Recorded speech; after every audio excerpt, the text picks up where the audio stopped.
And we're live. Hey, YouTube, we're live. Hi, I'm Robert J. Conley. I'm an entrepreneur. I'm educated in accounting. I had a profitable 20-year commercial real estate career, and I'm an expert on personality types and natural abilities. And I'm here to help you solve problems. I do this by helping you orient yourself to the big picture. I guide you in thinking accurately, and I give you steps that align with your personality from which you can solve your problems. Today, I want to talk about, if you have seen the title, my title is Empathy is Bullshit. Now, of course, am being provocative because is empathy inherently bullshit? No, it is not. Empathy is an important function in the human condition.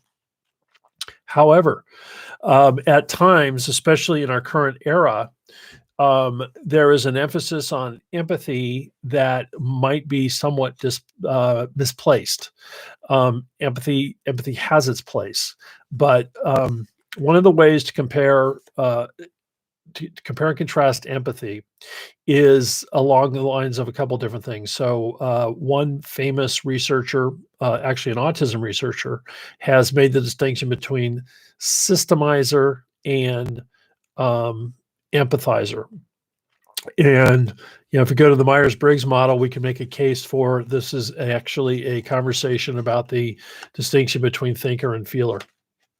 And so what is going on with empathy is that we have people who are gifted in empathy attempting to teach systemizers to be more empathetic.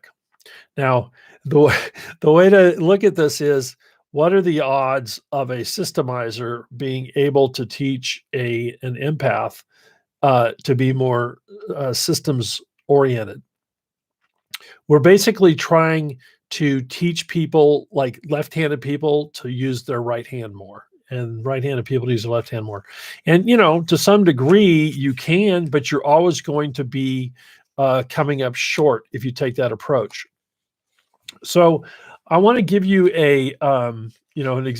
so in a perfect world, a systemizer would have nothing but robots. It'd be like Sheldon on Big Bang Theory. It would just be robots systematically doing work all day, and we would not need any feelings. And then the kind of cynical way to talk about empathizers, if it were 100% empathy, everybody would be sitting around the campfire roasting marshmallows as the company went down in flames. So, I'm using that to illustrate with extremes. But at any rate, I want to tell you a story about a client I had a few years ago. And I wish I could tell you that I always succeed in what I try to do, but unfortunately, I'm going to tell you one of the stories that was fairly frustrating. So, a woman who was very high empathizer and very low systemizer, and so just to back up for a second too, you can be pretty high in both. Typically not. But being high in both is a rarity, and actually that's where a lot of your most effective leaders come from. But that being said, I had a client. She had founded a company based on the best of intentions and a commitment to some things that had happened to her. So she was coming from just a purity of purpose that was what was pretty wonderful. But the first mistake she made was that she hired friends. And, there might be room for a friend or two, but when you pretty much are only hiring from your friend pool, you're up against it to begin with. But she operated from the perspective that if everyone just knew how committed she was and how much she cared, that everyone would pull together and that this operation would somehow just work out just fine. And unfortunately, her friend of something like 20 years, who was the bookkeeper / accountant, stole money from her. She didn't have any systems in place to become aware of that. The other costly mistake was that the person who was supposed to be in charge of marketing had no natural marketing chops. This person actually in my mind, I was always trying to coach my client that she would be very good at customer service and had an attention to detail and a level of conscientiousness that would be very strong in that position. However, um, not having natural marketing chops. So my client couldn't bear what she thought that she was being disloyal to her friend to move her out of the marketing position because the friend thought she was just a world-class marketer, and that was a painful situation for me to observe and for her for me to understand the price that she was paying. And so the long story short is that that business ended up closing, and it closed because of an overabundance of empathy and not enough sympathizer. So the you know the if she had been able to, she didn't actually have to change her essence. What she needed to do though was to allow room for a systemizer like myself to come in and say, okay, you need to make these changes and your operation will be on track. And the unfortunate thing is that she was so focused on the two particular people that she lost sight of the fact that if she didn't make these corrections, a dozen people were going to be laid off and lose their jobs. And that's in fact what happened. And so this conversation I labeled it provocatively, empathy is bullshit, but empathy has its place.